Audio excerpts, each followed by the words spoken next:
ડિંડોલીમાં દુષ્કર્મની ઘટના બની છે, શું છે સમગ્ર માહિતી?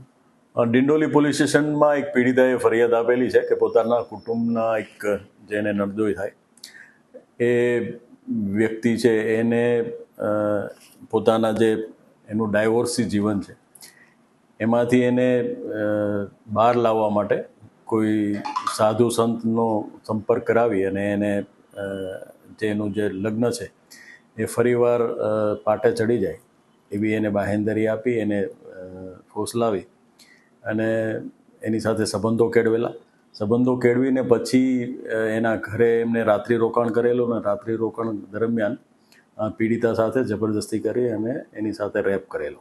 એ મુજબની ફરિયાદ આપતા પોલીસે તપાસ હાથ ધરી અને આ સંબંધે 2 આરોપી જે છે મોહિત પાટીલ અને પ્રવીણ સૂર્યવંશી બંનેને અટક કરવામાં આવેલા છે અને હાલ પોલીસ તપાસ કરી રહી છે. સર, કેટલા ટાઈમથી તાંત્રિક વિદ્યા કરતા હતા? તાંત્રિક વિદ્યા કરતા હોય એવું કંઈ હજી તપાસમાં નથી આવેલું, પણ એને એ રીતનું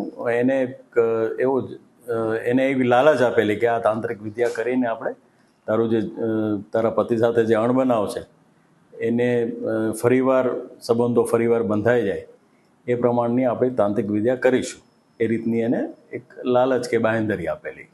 સર, આ કોઈ વિડીયો પહેલી વખત છે કે આ પહેલાં આવું કોઈ કરી ચૂક્યું છે? આરોપી આ રીતના રેપના કોઈ બનાવમાં સંડોવાયેલો એવું નથી, પણ એના અન્ય ગુનાહિત ઇતિહાસ જે છે એ પોલીસ તપાસી રહી છે.